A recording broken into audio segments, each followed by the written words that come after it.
history of present illness. Now, we've done a lot of videos on, E&M, and it's something that you either get it or you don't when you first start doing it, and most people don't. But some people, I think, are just gifted, and so they can do E&M really, really well. There are tons of really great, I'm just looking around here. Let me reach over and pull off my desk. Here's an E&M thing that I pulled off of something. I put it in a little plastic, so if I want to use a marker, I can. My husband went and bought me some of these cheap little markers, so you could get them laminated, I guess, if you wanted to. But there is a section on the E&M when you're doing evaluation and management for visits for outpatients that is the HPI component, and we're going to talk about that.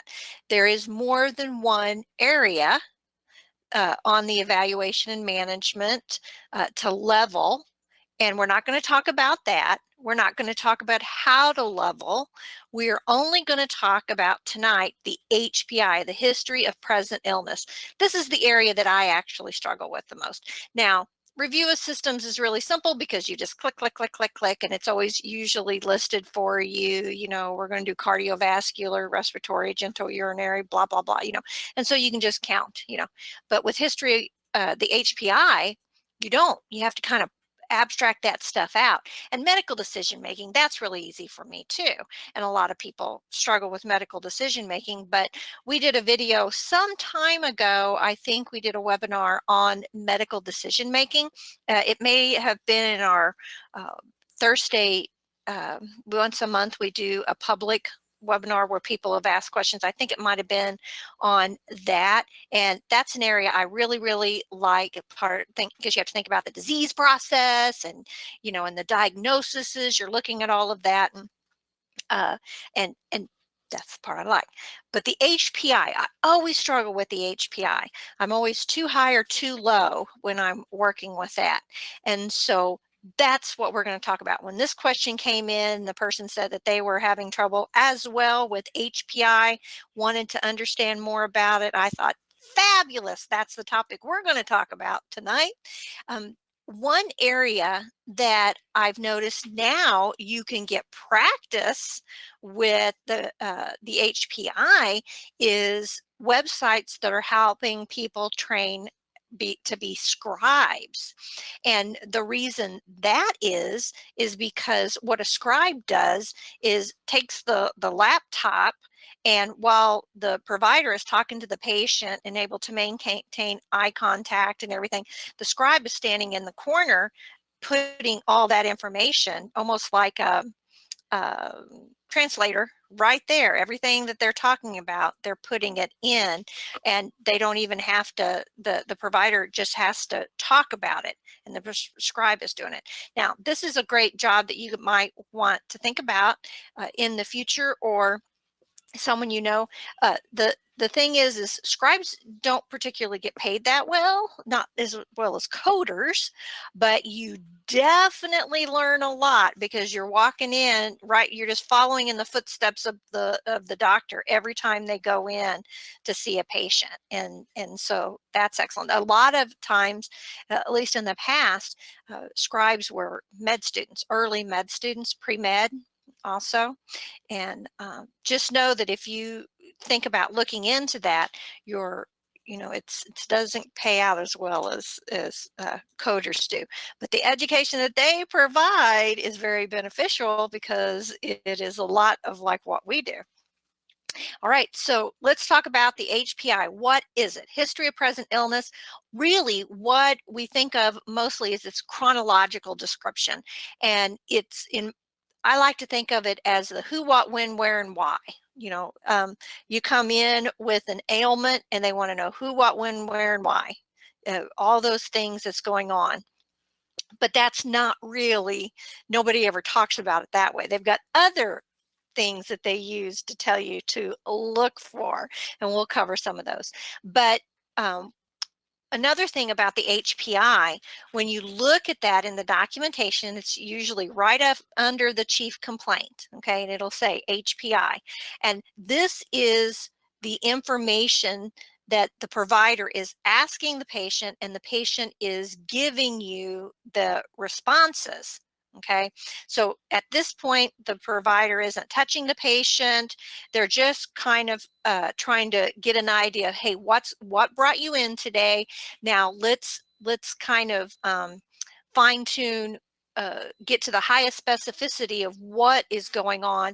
Let me get an idea in my head of, you know, what's happening, and then I'll start reviewing the systems, and then I'll do an exam, and then we'll talk about treatments, and that would be the assessment plan, you know, that would go down chronologically on the page as well. So again, these are signs and symptoms for the most part as well. It's the information that comes from the patient, so it's subjective. That is something to remember. Whereas when you do a review of systems and they do an exam, that's objective. That's the provider giving you an opinion. But the HPI is the information from the patient. So if the patient states, you know, I've got some kind of a cancer on my hand, you know, well, that they may not actually have cancer. It may be a verruca or a wart, you know, but that's their opinion. You know, or I've got this blemish on my hand. I'm pretty sure it's a wart, you know, and that they'll write that patient, you know, patient states they have a wart on their hand, and or a blemish or whatever, and then at the end come to find out it's a melanoma, or vice versa. All right, so you can't really take diagnoses from the HPI if it's subjective. Very important to remember that. Now, if the patient is there to follow up on their diabetes, and he's saying, you know, my blood sugars have run from, you know, 110 to 140 this past month, you know, that's subjective. The patient's telling you, but you can't just assume the patient's diabetic because their sugar is high. So just know that. There are three components of the HPI where you can pull the information. So that's the HPI in that first paragraph, the review of systems, and the personal, family, social history. That's what the PFSH stands for. Okay. So let's talk about the 8 elements that were given in guidelines for the HPI. These are the things that we're wanting to abstract out. Remember when I said who, what, when, where, and why? It's not really that. Now that's the way I think of it, because that's how, when you're writing papers in school or in college and stuff, and you're trying to give information, or if you write stories, that's what you're developing a storyline. It's, you know, who, what, when, where, and why, and then conflict. um, so with the HPI, you get 8 things. There's 8 things that we want to talk about. And those 8 things start out with the location. So where is the location? I have a pain in my knee. Okay, where's it at? It's in my knee.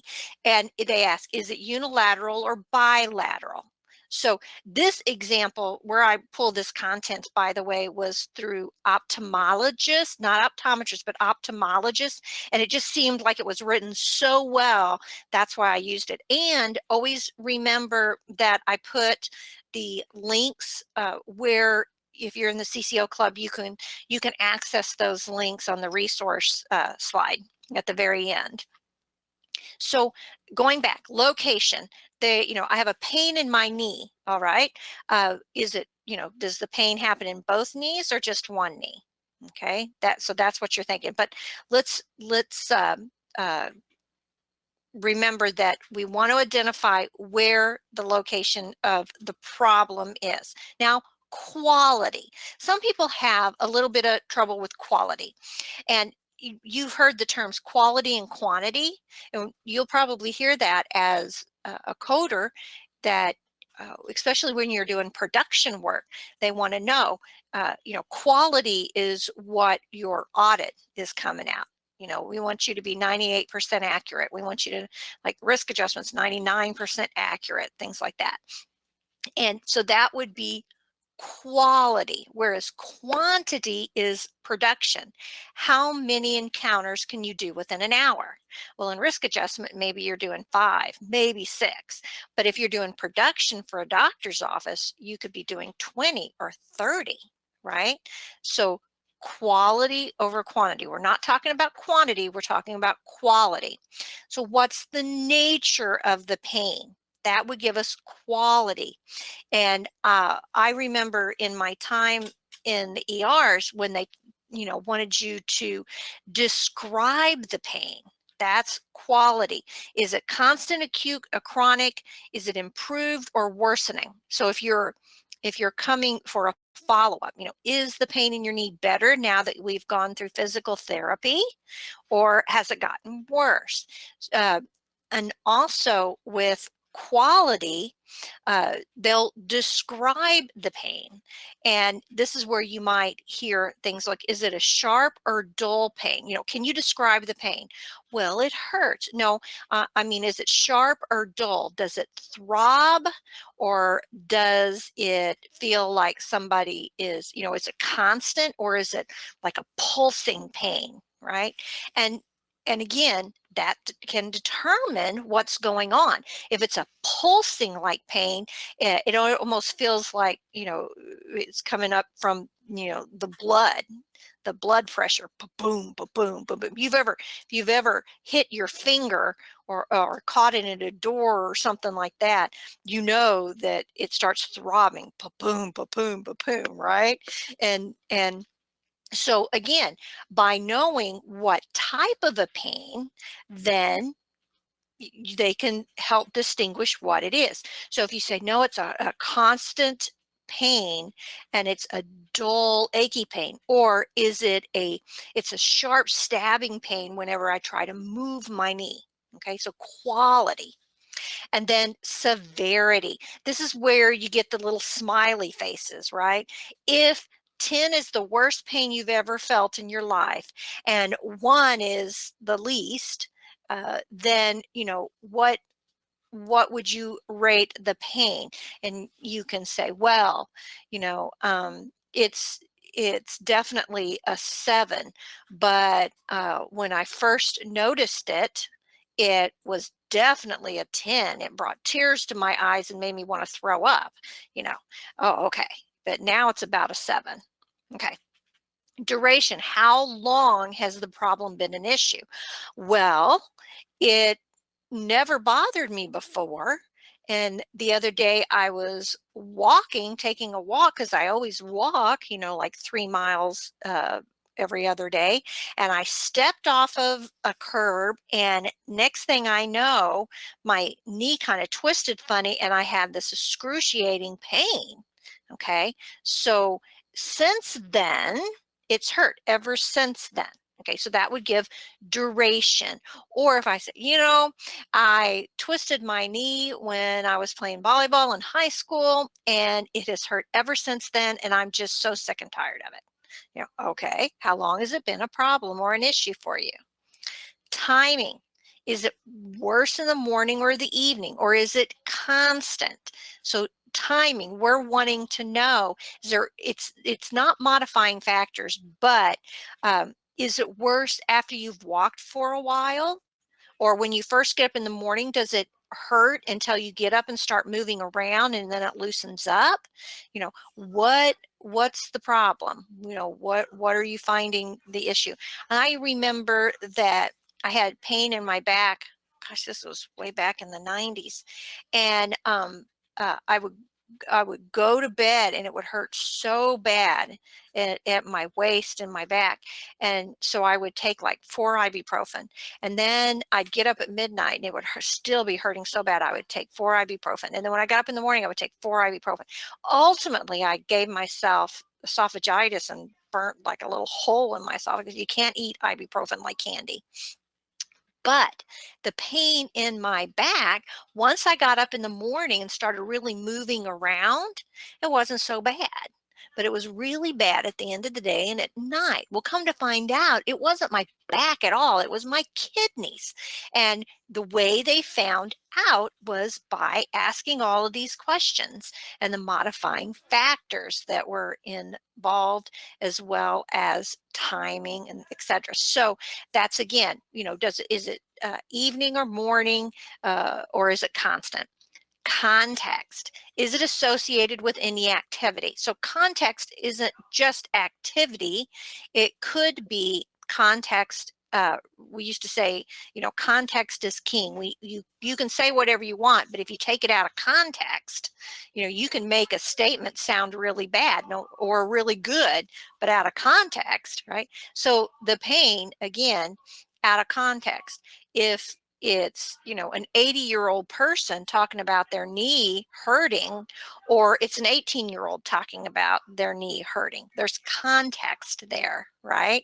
They could describe the same pain, but context really helps with that. And again, associated with any activity. Yeah, I walk a lot and my knee was fine until I stepped off the curb, and now it hurts all the time, and sometimes it's really sharp. Modifying factors, and this is where they want to know, what have you done to help alleviate it? Have you done anything? Yes, I take ibuprofen and that helps a little bit. If I take Tylenol, it doesn't help. Or I took naproxen, that kind of helped quite a bit. But when I heat or ice, has that helped? If you stay off of your knee, does it feel better after you stayed off of it for a little while? Is it swelling? The swelling goes down, or after you've been walking around for a few hours in the day, getting your day progressing, it starts aching, and then you look down and it's swollen. What are the modifying factors to make it better? And then associated signs and symptoms. Now, of course, this one was talking about signs and symptoms for ophthalmology, uh, but uh, here we are going with the knee, and I can say, yeah, it gets really hot.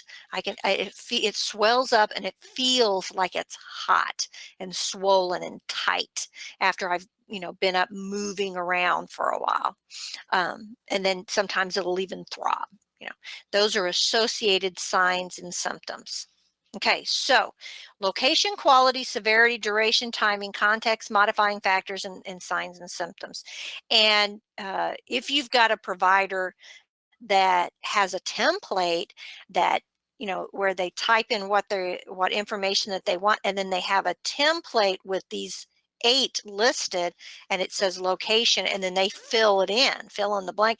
That's great, because then you can just say, okay, we've got 4 of the 8. You get to count 4 out of the 8 of there, as you're trying to level.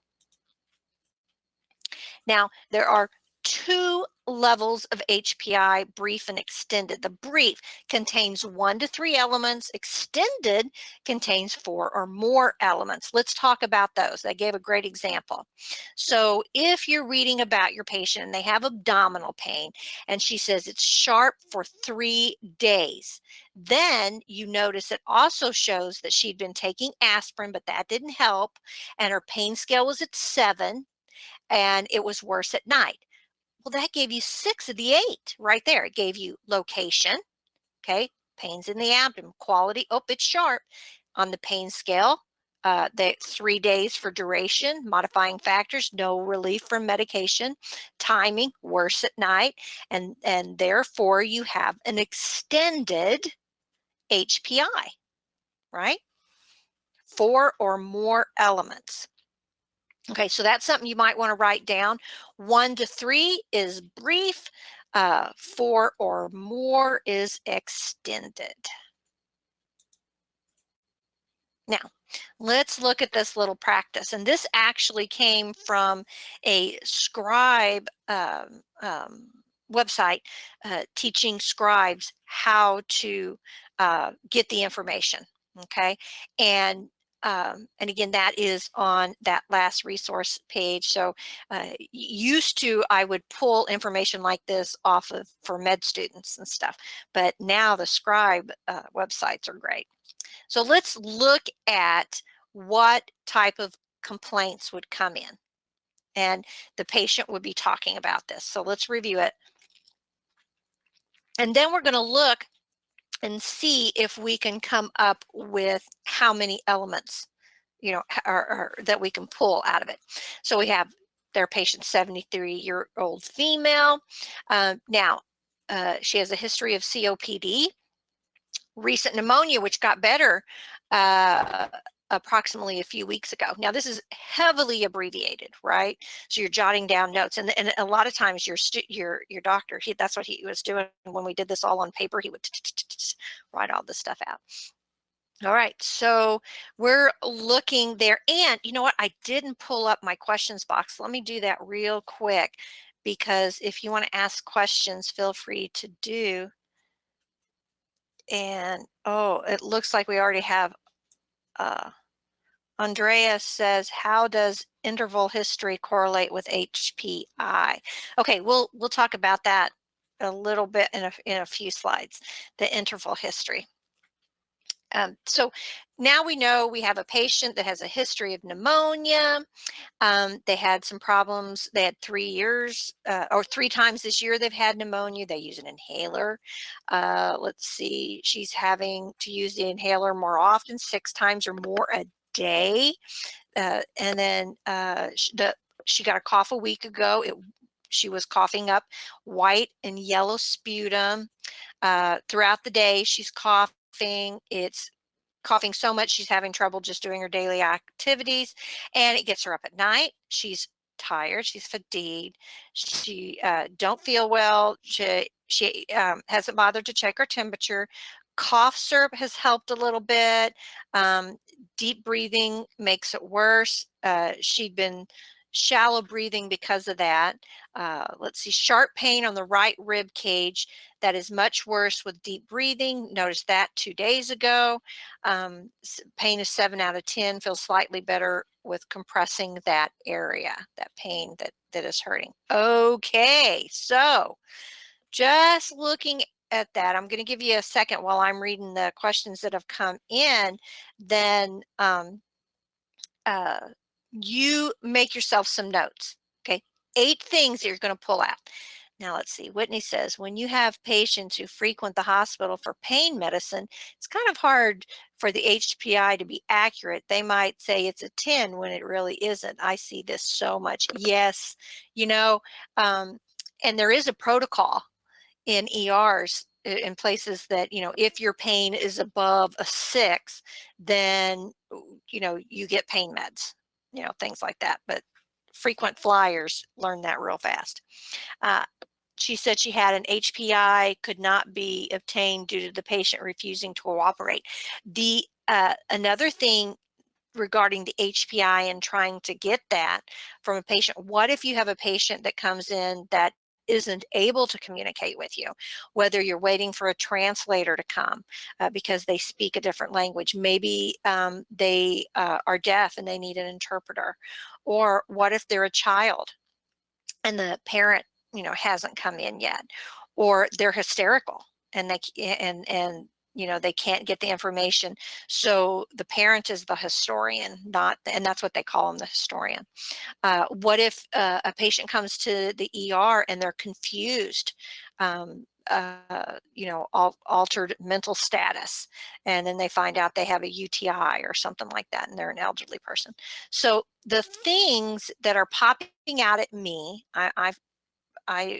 some of these I didn't read ahead because I wanted to read with you, but the fact that we have a 73-year-old that's had pneumonia more than once, right? That's pertinent. So, we kind of know what they're talking about here, but the thing that sharp pain on the right rib cage, that's very, very interesting, because if you're older and you're female, you could have osteoporosis, your bones aren't as good, and you can easily crack a rib coughing. It happens.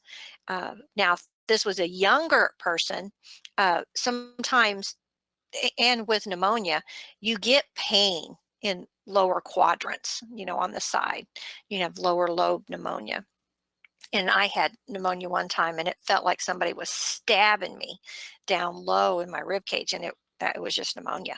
Uh, I've also cracked a rib one time, and I know the difference in the pain for the two, but without being able to articulate that, you know, um, the provider is leading with questions to try to get that subjective answer from the patient. So let's see on the next slide. These are the different things that we're going to look at. The age and sex of the patient, the chief complaint, what brought them in for the first thing, onset, when did it start? Oh, last week, or yesterday, or it woke me up last night. Location, it's my rib, it's my side. Duration, it's been going on for the last 24 hours. Characteristics, meaning sharp, dull, stabbing, feels like the Empire State Building's on my chest, things like that. Alleviating factors. When I lay flat, it hurts really bad. I have trouble catching my breath. If I sit up, that helps a little bit. I've been having to sleep sitting up. I can't get air in, and I pile pillows around me just so I can go to sleep. Aggravating factors. If I lay flat, when I when the air is really warm and moist, I can't catch my breath. If I get choked, if I'm eating, it seems like I get choked and I cough a lot more. Associated symptoms, fever, right? Radiation doesn't move. So is it, the side, my rib? No, it's in one place. It doesn't really radiate anywhere else. Or they may ask you, when you've got this pain right here in your chest, right here at the sternum, does it radiate through and go back through to your spine? When you cough. Timing, severity. We talked about those a little. And then this, anything put at the bottom of the paragraph was what that person that had the website. So here is what they came up with. Is, of course, our chief complaint is a cough, and we have a 73-year-old female, which makes a difference. I mentioned before, if you have an 18-year-old versus, a 70-year-old, what if you had a 3-year-old, or what if you had a toddler, a 12-month-old, right? It all makes a difference. It started a week ago. That's your onset. Pain in the chest. Constant. Characteristics. Okay. Oh, another characteristic might be the sound of the cough. If it's child, it sounds like they're barking. Right? You know what that means, right? Uh, uh, croup sounds like a seal. You know. And then alleviating factors, yeah, I use some cough syrup. I had some cough syrup with codeine left over from the last time. That helped. Or the cough syrup that I got at the grocery store, it's not touching it.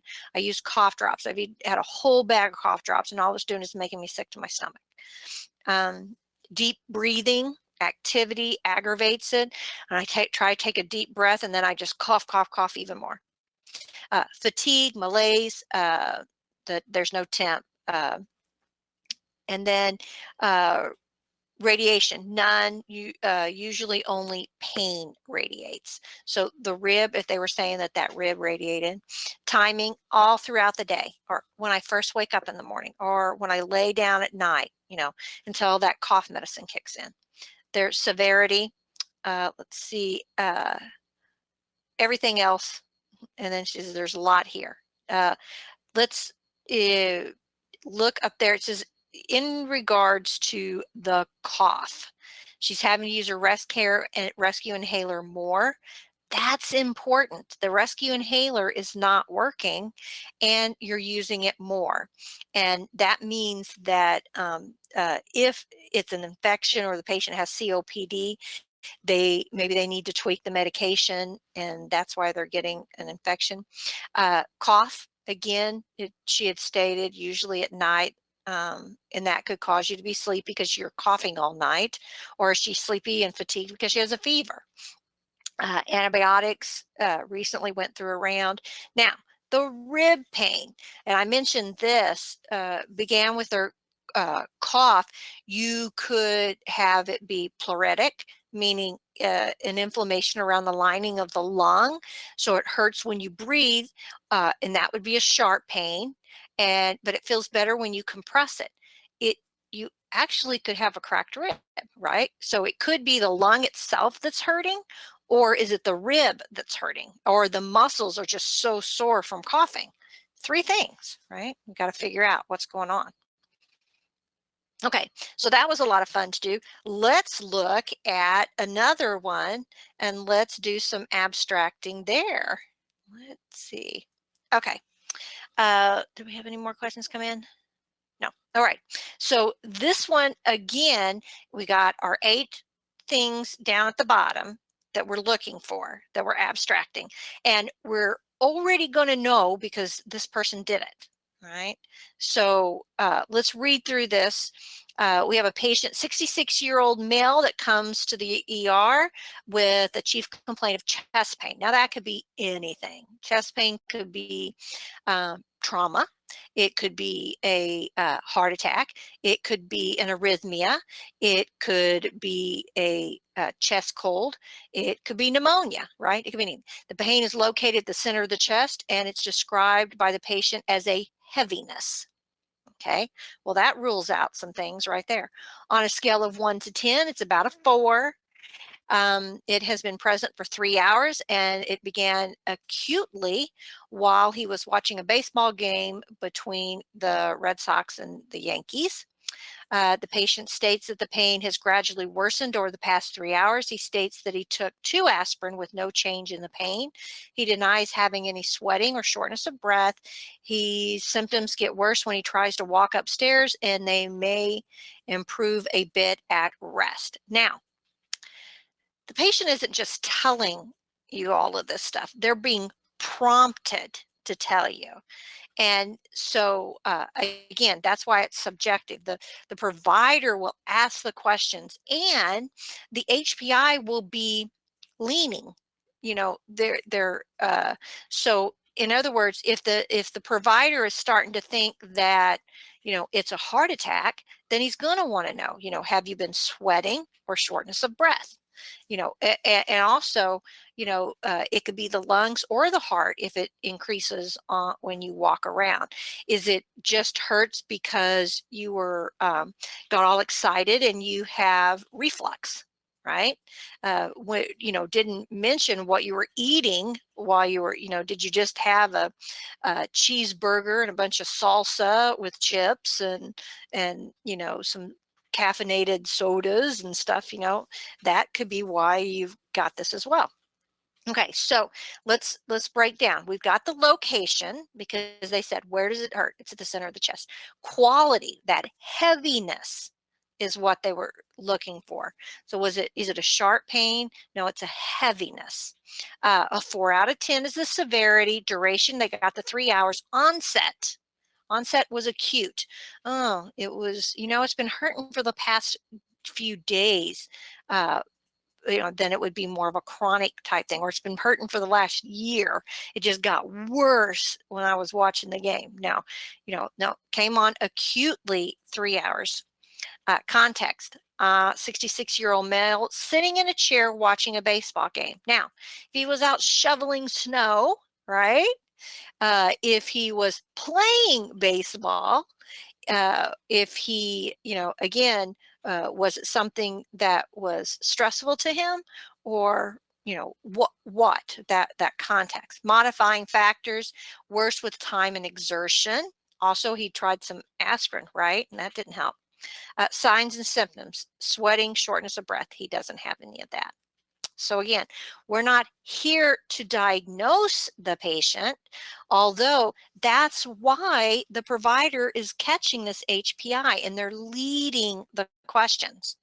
And wanting to say, you know, so he can rule out one thing and look at another, and then he'll go to the review of systems and the exam, et cetera, right? So again, if he thinks this is a heart attack, right? Is he concerned when he looks in the guy's throat, or, you know, or auscultates the lungs, right? But if he thinks this guy's got heartburn, you know, then again, he's auscultating the lungs and listening, but he's also going to listen to the abdomen and down by the stomach to see if he hears any of that gurgling and acid reflux and stuff, listening to the bowels, etc. And plus, this tells him, the provider, start thinking, okay, these are the tests that I need to have done. We need to do an EKG. We may need to do a chest x-ray. You know, when was the last time you went to the doctor? Is there any comorbidities that I need to know about? Things like that, you know. So again, it's preparing for that next step with the HPI. Okay, just tracking. Now, we have to also mention that is 95 and 97 guidelines that they follow. Most specialty clinics and stuff go by 97. 95s a lot of times are for you know, subspecialties and things, but with the 97 guidelines, one other criteria can be used for an extended HPI if 3 or more chronic conditions. If the patient has that, then the HPI would be considered extended. So if our gentleman that we just talked about has diabetes, COPD, and you know, prostate trouble. Okay, yeah, those are 3 chronic conditions, right? Then they could be even PVD, and maybe he has chronic migraines and diabetes. Okay, you know, those are 3 that makes a difference in the HPI. Now, CMS, when you have a status of 3 or more chronic conditions for 95 exams, it gets placed to extended. And you can usually find the chronic conditions over wherever your problem list, right, is listed. Whitney says, what if it says no pertinent family history? Well, they asked, you know. So um, uh, the thing, in my opinion, if they ask and there was nothing pertinent, they asked. Okay. Now, if we have this gentleman that we just talked about, and he has a family history of, you know, his mother having heart disease and his father dying of a heart attack at age 50. Yeah, you know, that's pertinent. But if the provider asked and there was none, you know, uh, so again, you need to check and see where you work, what the protocol is there for that, you know. If you know, and sometimes I'll have dates that it's checked. You might, for the PFSH, does the patient smoke? Do they drink? Things like that too. You have to count. All right. So this is a practice scenario that also came from another scribe website. And what it was they wanted you to kind of reverse roles. Think of yourself as the patient, and you're going to be asked questions, and then you're going to write down your replies. Okay. And then you're going to get a complete HPI. Make sure that a complete HPI is taken. So the scenario, and I just put this in here, we're not going to do this, you know, we're not going to spend a whole lot of time on this, but I wanted you to think about this and give yourself some practice maybe. So they gave you a name and said you're 55-year-olds and you have back pain. And It's dull and it throbs. So they're telling you, and this is what you're going to do as if somebody is asking you the questions. 3 weeks ago is when it started. You were landscaping your backyard. It stays in the lower back area and there's no other symptoms. You've used Tylenol and it helped a little bit. When you lie down flat, it helps. It's hard to lean over. It does make the pain worse when you lean over. You feel the pain more when you're outside doing yard work, but it can happen anywhere when you have strenuous activity. And then the pain is only during the day when doing those active tasks. It's better at night when you go to bed. And on that scale of 1 to 10, it's a 4. Now, we can, just this information here, you can answer all those questions. But the idea was to know all of this stuff and then try to write out that scenario, right? Or have one person, all these uh, um, signs and symptoms and stuff, and then have uh, someone else be the provider and try to come up with a complete HPI. Okay, so again, you could practice this between you and somebody else, and that's ideally, I think, is what you were supposed to do. But that role playing really helps you get it in your head, especially if we're going to be a scribe. But when you have to abstract the HPI out of the documentation and get those 8, right? Sometimes context is hard to pull, quality, modifying factors is usually pretty easy, but sometimes all you get is that, you got a 55-year-old man that has low back pain and he's tried Tylenol, but nothing seems to help. It started last week. Okay. I'm like, I'm pretty sure the provider asked a lot more questions for the HPI than, all that stuff. But again, it's leading, and if they don't document it, you don't get to count it, right? Plus, why are you doing this whole, like if somebody comes in and says that, their chest hurts and it started when they were watching the football game or baseball or whatever that was, and it's I wasn't doing anything, and they do the size from 1 to 10. Oh, it's about a 5 right now. I took some aspirin and that helped, but my wife made me come in and have it checked. But that's all you get, man, that lowers your HPI, right? Those elements, because it wasn't documented, the other stuff. And how do you justify, okay, having an EKG, all the blood work, let's do a chest x-ray, da da da da da da. You know, uh, you're going to distinguish, is it heartburn or, a heart attack? With just those of the HPI, not as much. Oh, let's go back. Okay, so any more questions that we had come in? Man, I went through that kind of fast. I think I was just looking at the clock to see what kind of time we had, and uh, I'm surprised. Maybe I talked too fast. So Tina says, can you use the chronic knee pain as a chronic condition for the HPI?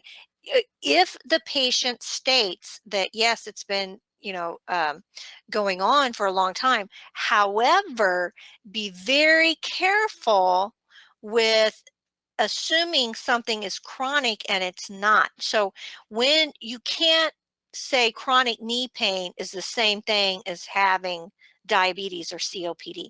Those are chronic comorbidities. Chronic knee pain is, due to,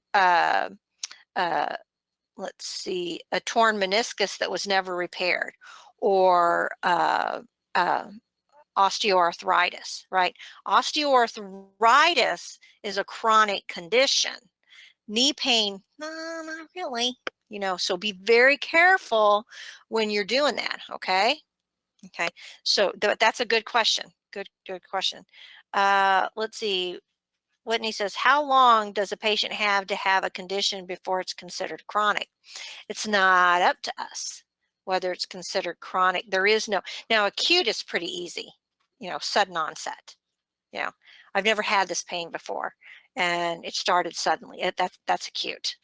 Like an earache, or let's say ringing in your ears. I had chronic ringing in my ears for a long time, and come to find out it was a chronic migraine that was caused. They checked me for Meniere's and all this other stuff, brain tumor, thought I was dying. And it was really loud. It was getting to where, especially at night when there was no other noises to drown it out, I mean, every time I'd lay my head on the pillow, it was like, ee! I mean, it was so loud that it was, I couldn't hardly sleep. It was so annoying. And that was chronic because it went over months that it was going. And then when other symptoms started to follow, then I knew something was really wrong, right? But you can have somebody that comes in with, the past 2 weeks, they've had ringing in their ears, and it, they associate it with, having some type of bronchitis or congestion or upper respiratory type thing. That's not considered chronic, you know. But the provider states whether it's acute or chronic. You don't get to assume whether it's acute or chronic. Now, if a person has like a pain and they say it's appendicitis, that would be acute. Pretty much. So, again, just don't make assumptions. We're not doctors, and so if that becomes this really dangerous point where when we read documentation all the time, especially if you had worked maybe as a scribe or a transcriptionist, or you'd been in the medical field in the past, you read all of this so much, you kind of know, and like me saying, for this guy that, has this chest pain, this heaviness, well, it could be, reflux, it could be GERD, it could be Barrett's esophagus, it could be all kinds of things like that, or he could be having a heart attack. Or it could just be the beginning of a respiratory infection, where he just hadn't had a cough kick in that much. Again, we can't assume. Now, I do tell people it's really important to understand the disease process, because it makes you code to a higher specificity and it makes you faster when you kind of know, you can kind of track where we're going with this, right? And the HPI is where that all starts. Right, you're getting the behind the scenes story. Now we know, oh, I bet the doctor's going to get an EKG, or will have gotten an EKG and a chest x-ray in labs, and sure enough, yep, that's what he got. Or there was a blemish on the hand, and the way the patient described it, you're like, oh yeah, that's going to go off for a biopsy, or the provider probably burnt that off. Then you're looking for the op note and all this other stuff. So again, we want to be knowledgeable, but and be to where we're kind of predicting and everything, so we don't leave something out like a modifier or something. However, we are not allowed to make assumptions, and they went to school a long time to be doctors, and we didn't. So but it also helps us when we read all of the documentation and we think, oh, wait a minute, I wonder, I need more clarification from this code to this code. And and usually my provider does, ABC whenever he sees XYZ, and that wasn't in there. And you can go query, was this done or was this noted? And, you can query properly. And if an addendum or something needs to be made, and so again, we are working as a team with the provider to translate all this stuff into a code set so that it can be captured for statistics, as well as we can, get reimbursement for our provider. So we get paid. Another one in LinkedIn.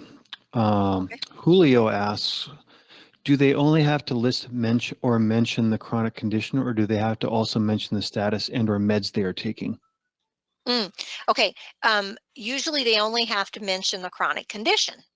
So, but quite honestly, those chronic conditions often can be found in your problem lists, and then there's a med list, right?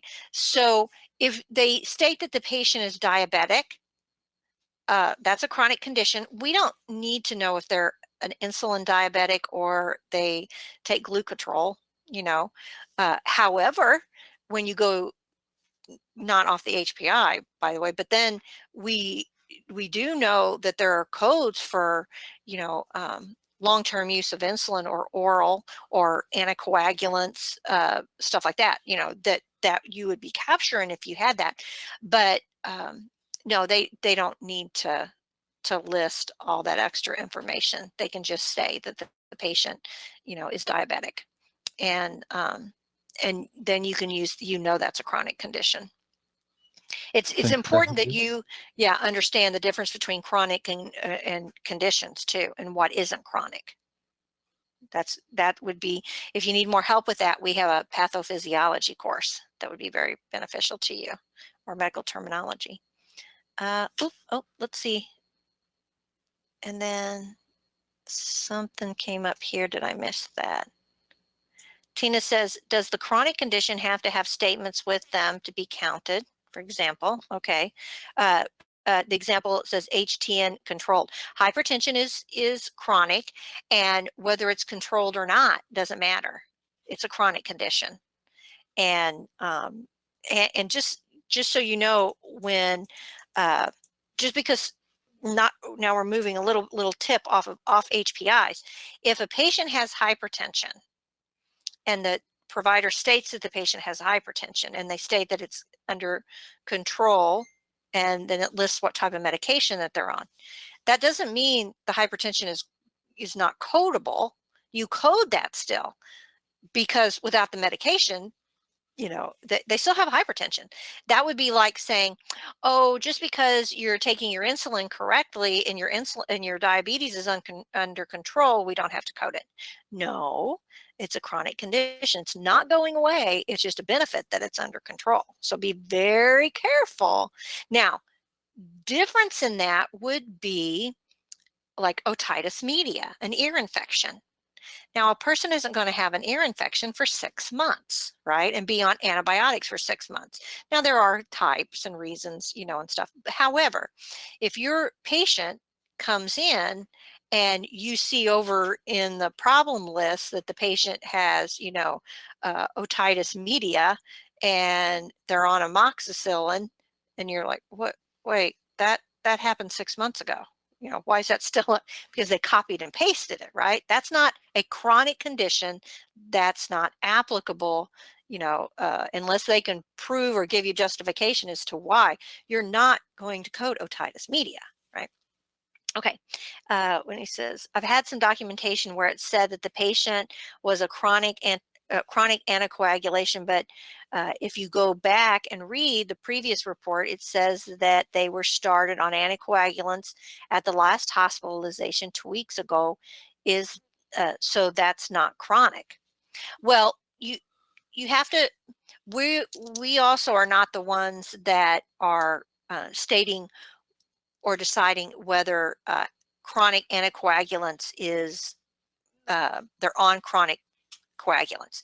If they're given anticoagulants and they've had it for a week and they have AFib and they are going to be on these anticoagulants for the rest of their life, that's chronic. They're chronic anticoagulants even after a week. Okay. Now you may have a protocol or something else where you work that states that it's not, you know, until, like they said, okay, well, they got to be on a week. But, you know, if it's a chronic condition being treated with anticoagulants, then, you know, Coumadin and some of those. Now, if it's a temporary thing because they're taking medication because they have a blood clot, that's different. That's not a chronic condition. That's going to go away. But if they have a fib, it's not going to go away. Then yeah, there's a difference there. Yeah, you gotta, let's see. I think there's some more. Great. Those are great questions. Okay. Let's see. I think that is about it, guys. Let me pass through this. Went through some questions. There is those references that I told you about. Great websites. They can be helpful to you. But also know that anything that would be associated to teaching E&M to providers, AHEMA has some fabulous stuff. In fact, some of the documentation that I pulled was from AHEMA. And you can even off of AHEMA and get slide decks from presentations that have been, put on from a long time ago. Different people's slide decks maybe are one just clicks with you better than another one. So, so provider education, scribe education, nursing education. Don't think that you only have to look at coding websites to get practice. Quizlet is fabulous. I didn't open it up, but I did see that for scribes on HPI, there was some Quizlet stuff up there. So, that might be something that you want to learn. Do you have to have this memorized? All that current, context and all this? No, you don't, because it's always right in front of you. It's right here on these little pieces of paper, and now after you've done it for a while, you get where you can count on your finger, say, okay, that gives me 3, and you just write a 3 here, and some of that stuff.